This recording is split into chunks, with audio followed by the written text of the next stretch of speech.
Hello everyone, welcome to the medicos IQ। आज हम इस सेशन में आपके साथ एक ऐसे ड्रग डिस्कस करेंगे जिसका कि हमारे फील्ड में एक एक्सटेंसिव यूज, बहुत ही ज़्यादा यूज आपको इसका मिलेगा। मेडिसिन का नाम है आर्सेनिकम एल्बम। इसका कॉमन नेम होता है वाइट ऑक्साइड ऑफ आर्सेनिक। तो ये आर्सेनिक का ऑक्साइड होता है, जो कि आर्सेनिक आप जानते हैं एक एलिमेंट होता है। इसको उस पेशेंट में दिया जाता है जो कि पेशेंट बहुत ही ज़्यादा वीक होता हो, प्रोस्ट्रेटेड होता हो, प्रोस्टेशन बहुत ही ज़्यादा होता हो, और ख़ास करके ऐसे पेशेंट जिसमें कि कोलैप्स की कंडीशन देखी जाती हो। ठीक है, means patient with the rapid sinking of the vital force. तो चूंकि एक आर्सेनिक पॉइजन होता है, तो आर्सेनिक पॉइजनिंग का केस आप जानते होंगे कि पॉइजन लेने के बाद लग रहा होता है कि अब कोलैप्स कंडीशन आ जाएगा, हमारे बॉडी का पूरा फिजियोलॉजिकल सिस्टम कोलैप्स कर जाएगा। ठीक है, वाइटल फोर्स कोलैप्स कर जाएगा। तो ऐसे कंडीशन में हम आर्सेनिक एल्बम को देते हैं। ठीक है, आइए अब थोड़ा देखते हैं कि इसमें ड्रग में हमें पढ़ना क्या क्या है। सबसे पहला जिसमें हम पढ़ेंगे वो पार्ट होता है माइंड। माइंड इसमें बहुत ही ज़्यादा पिकुलियर मिलेगा, बहुत ही ज़्यादा खास माइंड होता है। माइंड के बाद जो हमें इसमें सिम्टम्स देखने को मिलेगा वो है GI सिम्टम्स। ये भी आपको बहुत इंपॉर्टेंट देखने को मिलेगा इसमें। And after the GI symptoms the important part will be the respiratory system, then skin, और इसके अलावा कुछ और भी गाइडिंग सिम्टम्स हैं, कैरेक्टरिस्टिक सिम्टम्स हैं जो कि इस मेडिसिन को प्रेस्क्राइब में करने में हेल्प करता है, तो वो हम लोग पढ़ेंगे। और लास्ट में थोड़ी बहुत कॉजेशंस देखेंगे जो कि इस ड्रग के लिए इम्पॉर्टेंट है, जो कि इसके डिजीज जो अराइज होते हैं, कंप्लेंट जो होता है वो किस किस रीजन से होता है, उसको हम लोग देखें। आइए स्टार्ट करते हैं। सबसे पहले अगर हम माइंड देखें तो माइंड इसका बहुत ही ज़्यादा पिकुलियर एंड कैरेक्टरिस्टिक्स होता है। सबसे पहला, ये बंदा बहुत ही ज़्यादा डिप्रेस्ड होता है, एकदम हमेशा डिप्रेशन में रहता है, मेलनकोलिक होता है, उदास रहता है, कुछ बचाए नहीं है, कुछ कभी खुशी नहीं होगी चेहरे पे। एंड डिस्पेयर्ड, डिस्पेयर्ड का मतलब होता है होपलेस। अब इसको अपने लाइफ से ना किसी भी तरह की होप नहीं रहती, अब कुछ बच नहीं गया लाइफ में, ऐसा सिचुएशन होता है इस पेशेंट के साथ। एंड इनडिफरेंट, मतलब क्या है कि किसी से कोई मतलब नहीं होता है, जो हो रहा है होने दो। ठीक है, ऐसे पेशेंट होते हैं आर्सेनिक। तो कैसा होगा, डिप्रेस्ड होता है, मेलनकोलिक होता है, एंड डिस्पेयर्ड एंड इनडिफरेंट होता है। देन बहुत ही ज़्यादा एनेक्सियस होता है, हमेशा टेंशन में रहता है, हमेशा किसी बात की चिंता रहती है, खास करके अगर डिजीज हो तो पेशेंट उसके बारे में ही बहुत ज़्यादा वरीड रहता है। ठीक है, फियरफुल, बहुत ही ज़्यादा इसमें डर बना हुआ रहता है। अभी हम लोग देखेंगे कि किस टाइप का डर होता है, बहुत ही भयानक वाला इसमें आपको डर देखने को मिलेगा। Extremely restless and full of anguish, तो बहुत ही ज़्यादा रेस्टलेस होता है, मेंटली फिजिकली दोनों रेस्टलेस होता है, क्योंकि इसको ट्रायोज ऑफ रेस्टलेस भी कहा जाता है। ट्रायोज ऑफ रेस्टलेस में हमने बताया था कि 3 होते हैं, aconite, arsenic and the rhus tox. Aconite mentally restless होता है, आर्सेनिक फिजिकली मेंटली दोनों रेस्टलेस होता है, और जो रस्टर्स होता है वो सिर्फ फिजिकली रेस्टलेस होता है ड्यू टू द पेन। ठीक है, एंड फुल ऑफ एंग्विश, बहुत ही ज़्यादा इसको कष्ट होता है, प्रॉब्लम होता है। तो ऐसे होते हैं पेशेंट, बहुत ही ज़्यादा ये इरिटेबल होगा, सेंसिटिव होता है किसी भी डिजीज को लेके। ठीक है, किसी भी चीज़ को लेके बहुत ही ज़्यादा सेंसिटिव होता है, और पीवीस टाइप का होता है, चिड़चिड़ा टाइप का होता है, और जल्दी तंग आ जाता है किसी भी चीज़ से। तो ऐसे होते हैं पेशेंट। ठीक है, देन एक लाइन है कि greater is the suffering, greater will be the anguish, restlessness and fear of death. जितना ज़्यादा इसका सफरिंग होगा ना, उतना ही ज़्यादा इसको प्रॉब्लम होता है, उतना ही ज़्यादा बेचारा परेशान रहता है, उतना ही ज़्यादा इसमें रेस्टलेसनेस देखने को मिलेगा, और उतना ही ज़्यादा इसमें एक डर का माहौल रहता है। ठीक है, तो ये एक आउटलाइन था माइंड का कि कैसा होता है पेशेंट। अब आइए, जो इसमें सबसे ज़्यादा मार्क्ड है मेंटल सिम्टम्स में, वो 3 चीज़ें होती हैं। एक होता है रेस्टलेसनेस एंड एंग्जाइटी, दूसरा है फियर ऑफ डेथ, एंड तीसरा होता है फास्टिडियसनेस या फास्टिडियस। तो रेस्टलेसनेस हमने अभी बताया, इसको ट्रायोज ऑफ रेस्टलेस कहा जाता है। ये पेशेंट बहुत ही ज़्यादा रेस्टलेस होता है, फिजिकली मेंटली दोनों, लेकिन फिजिकली इतना वीक होता है कि बहुत ज़्यादा इधर उधर कर नहीं पाता है। ठीक है, बट ये दोनों तरफ से बहुत ही ज़्यादा एक्सट्रीमली रेस्टलेस होगा। Can not remain in any place, in one place continuously changing the place. तो एक जगह पे तो कभी रह ही नहीं सकता है, क्योंकि इतना रेस्टलेस होता है, इतनी परेशान रहता है कि इसको लगता है कि थोड़ा बहुत अगर हम चेंज करें अपना पोजीशन, जगह अगर चेंज करें तो कुछ रिलीफ मिल सकता है। लेकिन अफसोस की बात है कि इसको चेंज करने पे भी कोई फर्क नहीं पड़ता है, किसी पोजीशन में किसी जगह इसको किसी भी तरह का रिलीफ नहीं मिलता है, ठीक है, चेंज करने के बावजूद भी। तो he wants to move one bed to another bed in such a way that no here no there, तो कभी यहाँ कभी वहाँ, इस तरह से हमेशा मूव करते ही रहते हैं। He thinks he will feel better after the change, ठीक है, कि जगह चेंज करने के बाद शायद इसको रिलीफ मिल जाए, but there is no relief in any position और एनीवेयर, कहीं भी इसको किसी भी पोजिशन में किसी भी तरह का रिलीफ नहीं मिलता है। इसके बाद होता है एनेक्जाइटी, बहुत ही ज़्यादा वरीड भी होता है अपने प्रॉब्लम को लेकर, बहुत ही ज़्यादा टेंशन होती है, चिंता होती है, और खास करके जो एनेक्जाइटी का अटैक होता है ना, इसको मिडनाइट में आता है, ठीक है, इतना ज़्यादा एनेक्जाइटी हो जाता है, एनेक्सियस हो जाता है, टेंसलाइज हो जाता है कि सो रहा अगर होता है तो बंदा उठ के बैठ जाता है बेड, ठीक, तो driving out of the bed more after the midnight, तो ऐसा कंडीशन होता है इस पेशेंट का। दूसरा जो इसमें सबसे इंपॉर्टेंट पार्ट होता है वो होता है फियर ऑफ डेथ, गजब का फियर इसमें रहता है डेथ का। कोई भी डिजीज अगर होता है इसको तो लगता है कि इसका डिजीज बहुत ही ज़्यादा फेटल है, ठीक है, जानलेवा अब जाने वाला है, बहुत ही ज़्यादा इनक्यूरेबल है, ठीक नहीं हो सकता, डॉक्टर को बुलाने से कोई फ़ायदा नहीं है, मेडिसिन लेने से कोई फ़ायदा नहीं है, ठीक है, लगता है कि इसको he surely going to die, वो मर ही जाएगा, इसीलिए किसी भी चीज़ का ऐसे कोई बेनिफिट नहीं है। लेकिन ये फियर ऑफ डेथ एकोनाइट में भी था, बट वहाँ क्या था कि एकोनाइट पेशेंट इवन अपना टाइम भी प्रिडिक्ट कर देता था कि हम इस टाइम पे मरने वाले हैं, लेकिन ये टाइम नहीं बताता, बट इतना बताता है कि हम अब मरने वाले हैं, बहुत ही ज़्यादा डिजीज सीवियर कंडीशन में है, इनक्यूरेबल है, फेटल है, अब हम जाने वाले हैं, ऐसा डेथ का फियर इसमें बना हुआ होता है। खास करके ये फियर बहुत ही ज़्यादा मोर मार्क्ड होता है जब बंदा अकेला बैठा हुआ हो या फिर सोने के लिए जा रहा हो बेड पे, इस कंडीशन में इसमें बहुत ही ज़्यादा डर का अटैक आता है, ठीक है, डर इसमें देखा जाता है।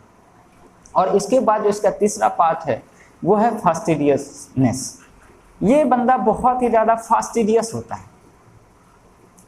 फास्टिडियस का मतलब है कि हर चीज़ को नीट एंड क्लीन रखना चाहता है, हर चीज़ को परफेक्ट ऑर्डर में देखना चाहता है, किसी भी तरह का इस डिसऑर्डर हो जाए, इधर उधर डिसअरेंजमेंट हो जाए, बिल्कुल भी इसको बर्दाश्त नहीं होता है। खास करके ये चीज़ें इसके डिजीज कंडीशन में देखी जाती है, बाकी हमेशा ये फास्टिडियस होता है, ठीक है, एंड इतना ज़्यादा कि थोड़ा भी अगर डिस्टरबेंस है रूम में, सामान इधर उधर अगर फेंका हुआ है, तो इससे ना इसका कंडीशन बहुत ही ज़्यादा वर्स हो जाता है, तो तुरंत ही सब चीज़ को ऑर्गेनाइज करना चाहता है। इवन अगर इसका बेडशीट भी गंदा हो, इसको लगता है गंदा है तो इसको तुरंत चेंज कर दो, मतलब हर चीज़ को साफ सुथरा रखना चाहता है, क्योंकि ना किसी भी तरह का जो रूम में डिसअरेंजमेंट होता है इसके कारण इसका कंडीशन और वर्स हो जाता है, ठीक है। तो the patient is prostrated state keeps on complaining about his bed if the bed covers या bed sheet are dirty and wants to be changed at the earliest, तो जितना जल्दी चाहता है कि इसको चेंज करके हटा दो, क्योंकि everything wants to be neat and clean. Doctor Kent कहते हैं कि आर्सेनिक पेशेंट जो होता है ये बहुत ही सेंसिटिव होता है towards the disorder and the confusion, they are greatly disturbed and their complaints worse until everything is placed in order, तो जब तक कि सब चीज़ को एक ऑर्डर में, परफेक्ट ऑर्डर में नहीं रख दिया जाता हो, तब तक इसका कंडीशन और भी ज़्यादा वर्स्ट हो जाता है। And the patient can't tolerate to see any kind of disorder in the room, किसी भी तरह का ऐसे डिसऑर्डर नहीं चाहिए। इवन अगर वॉल पे कोई पिक्चर लगा हुआ होता है, कोई अगर फोटो लगा हुआ है और वो स्लाइटली अगर टिल्टेड भी होता है ना, तो उसको वो प्रॉपरली एडजस्ट करना चाहता है, ऐसा पेशेंट होता है। और टेबल पे इधर उधर कोई भी छोटा सामान बिखरा पड़ा हुआ हो, डिसऑर्गेनाइज हो, तो सबको वो परफेक्ट ऑर्डर में रखना चाहता है। अगर किसी सामान को इधर उधर कोई बंदा गलती से यहाँ से वहाँ रख दिया तो बहुत ही ज़्यादा बेचारा टेंशन में आ जाता है, बहुत ही ज़्यादा डिस्ट्रेस में आ जाता है। तो इतना ज़्यादा फास्टिडियस होता है ये आर्सेनिक का पेशेंट। इस वजह से डॉक्टर हेरिंग इनको कहते हैं गोल्ड हेडेड कैन पेशेंट। एक सिम्टम और है कि जो टीथिंग चिल्ड्रेन होता है, तो बहुत बच्चा है दांत आ रहा हो तो वो पेल होता है, वीक होता है, फ्रेटफुल, बहुत ही ज़्यादा आप कह सकते हो कि चिड़चिड़ा होता है, and wants to be carried rapidly. तो वो चाहता है कि कोई उसको गोद में लेके घुमाए फिराए। तो ऐसा होता है आर्सेनिक एल्बम का पेशेंट। तो माइंड इसका बहुत ही ज़्यादा मोर मार्क्ड है। सबसे ज़्यादा 3 बातें आपको ध्यान में रखना है इसका माइंड में। एक restlessness and anxiety, fear of death, and तीसरा है फास्टिडियसनेस। तो ये 3 पार्ट होता है जो कि माइंड का बहुत ही ज़्यादा कैरेक्टरिस्टिक्स होता है और इस पेशेंट को मेडिसिन प्रेस्क्राइब करने में बहुत ही ज़्यादा हेल्प करता है। आइए माइंड के बाद जो इसका दूसरा इंपॉर्टेंट पार्ट है वो होता है जीआई सिम्टम्स। जीआई सिम्टम्स में जो सबसे ज़्यादा मोर मार्क्ड होता है वो होता है थर्स्ट। इसका इस पेशेंट में बर्निंग थर्स्ट होता है for cold water. Burning thirst का मतलब है कि लग रहा हो कि मुंह एकदम जला जला सा लग रहा है, तो इसलिए वो कोल्ड वाटर लेना चाहता है। बट अफसोस की बात है कि without special desire of drink, प्यास बहुत ज़्यादा है लेकिन पानी पीना नहीं चाहता है। प्रॉब्लम क्या है कि जब ठंडा पानी ये पीता है तो स्टमक इसको टॉलरेट नहीं कर पाता है, क्योंकि इसमें कोल्ड वाटर का असिमिलेशन नहीं हो पाता है, जिसके कारण कि इसमें स्टोन की तरह हैवीनेस फील होता है। स्टोमक में अब लगता है कि एकदम एक भारी सा स्टोन रखा हुआ है। इस वजह से ना इसकी हिम्मत नहीं होती कि ठंडा पानी पिए, लेकिन प्यास बहुत ज़्यादा है, बर्निंग थर्स्ट, ये ध्यान रखना है। तो great thirst for cold water, drinks often but little at interval. मतलब एक लाइन में आप सिंपली कह सकते हो कि thirst for a small quantity of water at short interval. तो थोड़ा थोड़ा पिएगा, क्योंकि बहुत ज़्यादा पीने की इसमें हिम्मत साहस नहीं होती है। रीजन बताएं दिए क्यों ऐसा होता है। इसके बाद ये पेशेंट किसी भी तरह का खाने का स्मेल या खाने को देख लिया तो ये भी इससे टॉलरेट नहीं होता, क्योंकि खाने के स्मेल से या खाने को देखने से इसमें नोजिया एंड वॉमिटिंग आने लगता है, नोजिया होने लगती है।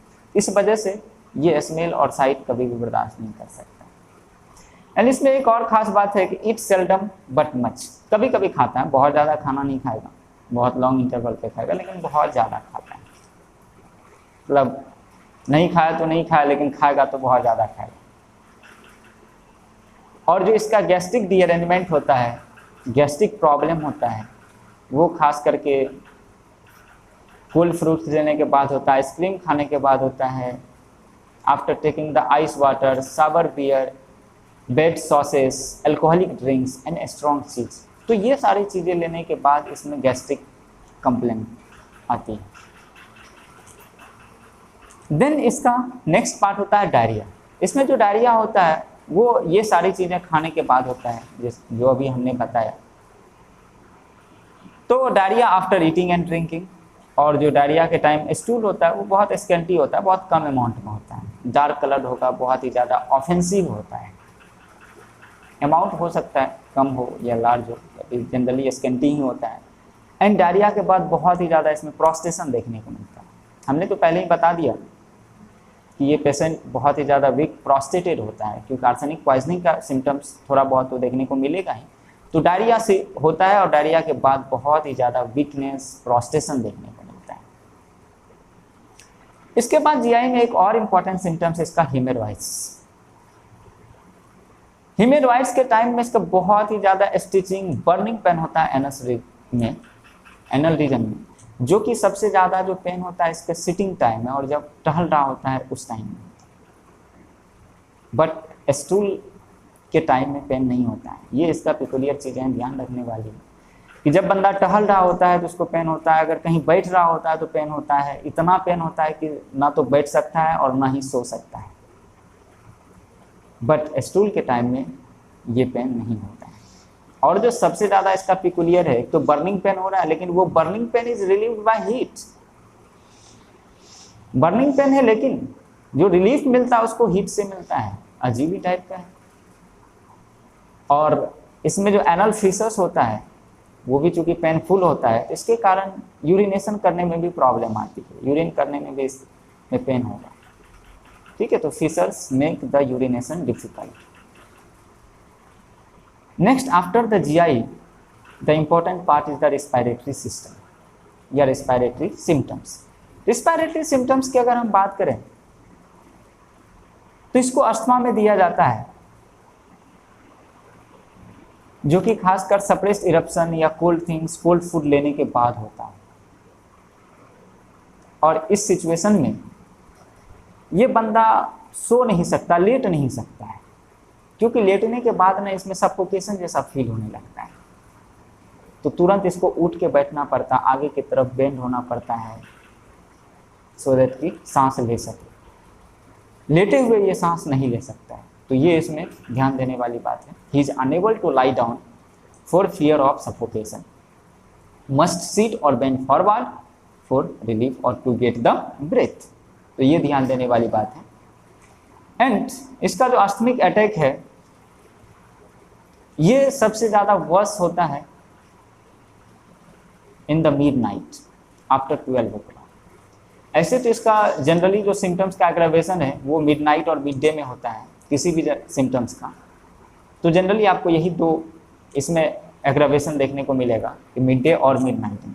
तो इसका जो अस्थमैटिक अटैक है ये बहुत ही ज़्यादा सीवियर हो जाता है इन द मिड नाइट, जिसके कारण इसको बेड से उठ के बैठना पड़ जाता है, बेड को स्केप करना, सोना नहीं चाहता है। And attacks like crop instead of the usual urticaria. तो क्रूफी कफ का अटैक हो जाता है, मतलब नॉर्मली जो अगर हम बात करें एलर्जी का, उससे स्किन इरप्शन होता है लाइक अर्टिकेरिया, उसके जगह इसमें क्रॉपिक कफ देखने को मिलता है। एंड रेस्पी के बाद अगर हम बात करें तो नेक्स्ट सिम्टम्स हमारा आता है स्किन। स्किन में भी कुछ इन्फेक्शन देखने को मिलता है ऐसे पेशेंट में, और उस कंडीशन में हम आर्सेनिक को दे सकते हैं। लाइक एज आपको एनासरका देखने को मिलता है, मतलब एक generalised swelling of the body parts हो जाता है। स्किन पेल होता है, वेक्सी होता है एंड ग्रे कलर्ड होता है, लाइक अर्थ का कलर जैसा होता है उसी कलर का इसका स्किन हो जाता है। स्किन बहुत ही ज़्यादा ड्राई स्केली होता है, मतलब रफ होगा, ठीक है। और पूरा स्किन कोल्ड पड़ा हुआ रहता है, क्योंकि इसमें कोल्ड पर्सपायरेशन होता है, तो उसकी वजह से स्किन इसका पूरा कोल्ड ब्लू पड़ जाता है। और इतना ज़्यादा कि स्किन इसका एकदम लगता है पार्चमेंट लाइक। पार्चमेंट का मतलब होता है कि एनिमल स्किन, जिसको कि लिखने वगैरह के काम में यूज किया जाता है, पार्चमेंट पेपर, तो एकदम ठीक वैसा इसका स्किन हो जाता है। White pastry with the black vesicles, छोटे छोटे वेसाइकल्स भी देखने को मिलेंगे, जो कि बहुत ही ज़्यादा बर्निंग पेन कॉज करता है। तो ये इसका स्किन सिम्टम्स होता है। स्किन के बाद देखें तो और भी बहुत ज़्यादा इंपॉर्टेंट सिम्टम्स हैं जो कि इस मेडिसिन को प्रेस्क्राइब करने में हेल्प करता है, लाइक एज बर्निंग पेन। तो जो भी पार्ट इसका अफेक्टेड होता है, अफेक्टेड पार्ट में बहुत ही ज़्यादा सिवियर बर्निंग पेन होता है। इस तरह का पेन होता है कि लगता है कोई जलता हुआ कोयला इसके बॉडी पार्ट में रख दिया हो। और सबसे जो ज़्यादा इसमें पिकुलियर चीज़ें हैं वो है कि बर्निंग पेन हो रहा है लेकिन relieved by the heat, hot rings और हॉट एप्लीकेशन। तो ये इसका एक अजीब ही तरह का पिकुलियर सिम्टम्स है कि एक तो पहले से लग रहा है कि कोई जलता हुआ कोयला इसके बॉडी पार्ट पे रख दिया हो, पहले से जलन हो रहा है, और ये बर्निंग पेन हॉट एप्लीकेशन से रिलीफ मिलता है, मतलब लोहे लोहे को काटता है, यही सिचुएशन है इसके साथ। एंड दूसरा इंपॉर्टेंट सिम्टम्स है rapid emaciation of the affected part. तो जो भी पार्ट अफेक्टेड होता है वो बॉडी पार्ट्स इसका धीरे धीरे इमेसिएटेड होने लगता है, लाइक मेरास्मस के कंडीशन का, बहुत ही ज़्यादा एकदम थीन होता चला जाएगा, दिनों दिन पतला होता चला जाएगा। एंड खास करके ऐसे पार्ट में cold sweat, great debility, weakness देखने को मिलेगा। नेक्स्ट है excessive exhaustion from the least exertion. थोड़ा भी मेंटली फिजिकली अगर एग्जॉस्ट हो गया, एक्सर्शन इसको हो गया, बहुत ज़्यादा अगर काम कर लिया हो, इससे बहुत ही ज़्यादा इसमें एग्जॉशन देखने को मिलता है। बहुत ही ज़्यादा अपने आप को एग्जॉस्ट फील करेगा, वीकनेस फील करेगा, अब लगता है शरीर में एनर्जी ही नहीं है। लेकिन जो सबसे इसमें पिकुलियर है इस सिम्टम्स के लिए वो है कि ये जब बंदा सोया रहता है, लेटा हुआ रहता है, उस टाइम पे बिल्कुल सही रहता है, एकदम एनर्जेटिक रहता है, किसी भी तरह का एग्जॉशन फील नहीं होता है। लेकिन जब चलता है ना, when we moves, he surprise to find himself so weak. तो जब बेड से उठ के चलने लगा तब बहुत ही ज़्यादा ये एकदम एस्टोनिश्ड हो जाता है, सरप्राइज हो जाता है, भाई अभी तक तो हम ठीक थे, हमारे बॉडी में बहुत ज़्यादा एनर्जी था, इस किसी भी तरह का ऐसा फील नहीं था, लेकिन अब अचानक से एकदम आ गया, वीकनेस आ गया है, एग्जॉस्ट फील हो रहा है। तो ऐसा सिचुएशन होता है ऐसे पेशेंट में। Then complaint returns annually. इसका कंप्लेंट जनरली पीरियोडिकली रिटर्न होता है और खास करके एनुअली, हर एक साल रिटर्न होता है। तो ऐसे सिचुएशन में भी आप आर्सेनिक को दे सकते हो। और जो इसका एग्रावेशन है, मॉडलिटी है इम्पॉर्टेंट पार्ट, वो क्या होता है कि जनरली इसका मैक्सिमम जो सिम्टम्स है वो मिडनाइट और मिड डे में वर्स होता है, from 1 to 2 PM in the day और 12 to 2 AM in the night.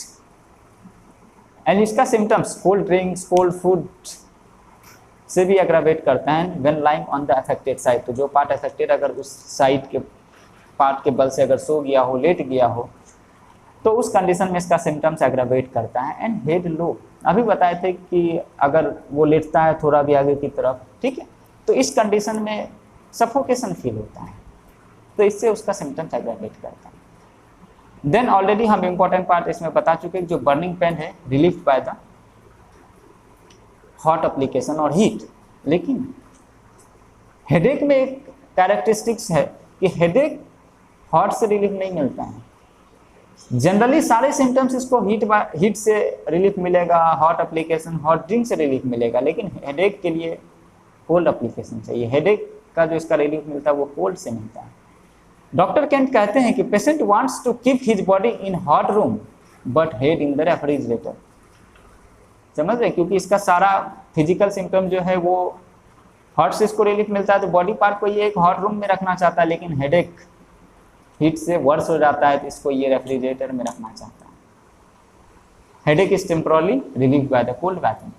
Cold bathing या कोल्ड एप्लीकेशन से इसको रिलीफ मिलता है। तो ये इसमें कैरेक्टरिस्टिक्स था, तो ये आप ध्यान रखेंगे कि सारा सिम्टम्स इसका हीट से इसको रिलीफ मिलता है, लेकिन हेडेक जो होता है हीट से वर्स हो जाता है, तो इसके लिए कोल्ड एप्लीकेशन देना होता है। देन और भी इम्पोर्टेंट पार्ट है इसमें, जैसे कि इसका डिस्चार्ज बहुत ही ज़्यादा स्केंटी होता है, प्यूट्रीड होता है, प्यूट्रीफाइड होता है, ऑफेंसिव होगा, एंड एक्रीड होता है, ठीक है। और ये इतना ज़्यादा ऑफेंसिव होता है कि कैडावेरस ऑर्डर का स्मेल आपको देखने को मिलेगा। जैसा कि कैडावर होता है, डेड बॉडी का स्मेल होता है, वैसा इसमें स्मेल आता है। हाँ, इसके अलावे और भी ड्रग हैं जिसमें कि आपको इस तरह का ऑफेंसिव स्मेल देखने को मिलता है, लाइक रोटन एग जैसा स्मेल सल्फर में, रोटन चीज जैसा स्मेल हैपर सल्फ में, सावर मिल्क जैसा स्मेल कैलकेरिया कार्ब में, and like fumes of sulphur phosphorus में। तो ये सारी जो स्मेल है ये इसके डिस्चार्ज का स्मेल होता है। ये जितना भी डिस्चार्ज होता है वो ऑफेंसिव होता है। और कैसा कैसा डिफरेंट टाइप का स्मेल होता है वो हमने बता दिया कि इस तरह का स्मेल किस किस ड्रग में देखने को मिलेगा, ठीक है। तो ये कुछ हम ड्रग बताए जिसका कि अलग अलग तरह का इसमें ऑफेंसिवनेस और स्मेल देखने को मिलता है discharge. And this medicine is also given for the periodical headache according to the doctor Kent, which generally occurs due to the exposure of cold, taking ice cream, abuse of alcohol, और with the other general characteristic symptoms, ठीक है। तो अगर इन सब cause के वजह से, reason के वजह से इसमें हेडेक होता है, पीरियोडिकल हेडेक, जब बार बार रिटर्न हो जाता हो, एंड साथ ही साथ इस सिम्टम्स के साथ बाकी कैरेक्टरिस्टिक सिम्टम्स भी देखने को मिलना चाहिए, जैसे इसका थर्स्ट था, मेंटल सिम्टम्स था, तो उस कंडीशन में आप आर्सेनिक को दे सकते हो। And also for the intermediate fever, specially when the paroxysm returns at 1 to 2 AM and 12 to 2 PM। तो अगर मिड डे और मिड नाइट में एग्रावेशन होता है, इसका पैरोक्सिज्म फीवर का आता है इंटरमीडिएट फीवर में, तो आप आर्सेनिक एल्बम को सोच सकते हो। And at last but not the list, थोड़ी बहुत कॉजेशन पे अगर हम लोग ध्यान दें, तो जो कॉजेशंस इसका होता है, जो इसका कंप्लेंट होता है, वो bad effect of the decayed food या animal matter, whether by the inoculation, olfaction या इंजेक्शन, किसी भी फॉर्म में अगर ये लेता हो तो उससे इसको प्रॉब्लम होता हो। From the chewing tobacco, alcoholism, sea bathing, bad sausages या सॉसेस पॉइजनिंग आप कह सकते हो, dissecting wounds and anthrax poison, stings of the venomous insects. तो इन सारी चीज़ों से इसमें प्रॉब्लम की शुरुआत होती है। तो ये था हमारा आर्सेनिक, समझ गए। तो आर्सेनिक में क्या क्या इंपॉर्टेंट पार्ट था?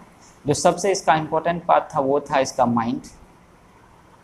माइंड में हम लोग बहुत चीज़ें देखें, लेकिन जो सबसे ज़्यादा याद रखने वाली, ध्यान देने वाली बातें थी, ये 3 चीज़ें था इसमें, restlessness and anxiety, fear of death and fastidiousness. Then था इसका जीआई सिम्टम्स। जीआई सिम्टम्स में सबसे ज़्यादा इंपॉर्टेंट पार्ट था इसका थर्स्ट, बर्निंग थर्स्ट था, लेकिन डिजायर बहुत ज़्यादा नहीं था पानी पीने का, क्योंकि पानी पीने से कोल्ड वाटर जब लेता है तो लेने के बाद क्या होता है कि इसके स्टमक में हैवीनेस सा फीलिंग होता है लाइक स्टोन, तो इस वजह से नहीं लेता था। इसका इंपॉर्टेंट पार्ट था। देन फिर हम लोग इसका रेसिपी देखे, स्किन देखे, और फिर कुछ अदर कैरेक्टरिस्टिक्स में देखे। उसमें भी एक जो इम्पोर्टेंट पार्ट था वो था बर्निंग पेन। ठीक है, तो ये था आर्सेनिक। अब एक बार आप एलन की नोट खोलिए और अच्छे से एक बार लाइन बाय लाइन रीड करिए, एंड देन फिर हमने जो बताया है उसको आप एक बार माइंड में उतारिए।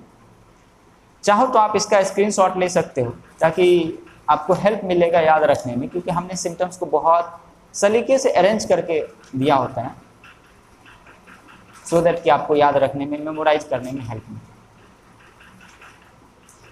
तो इस ड्रग में इतना ही।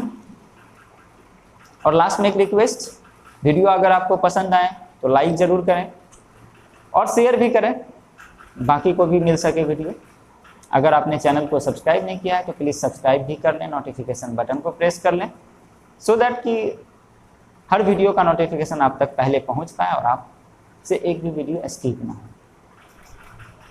Thank you.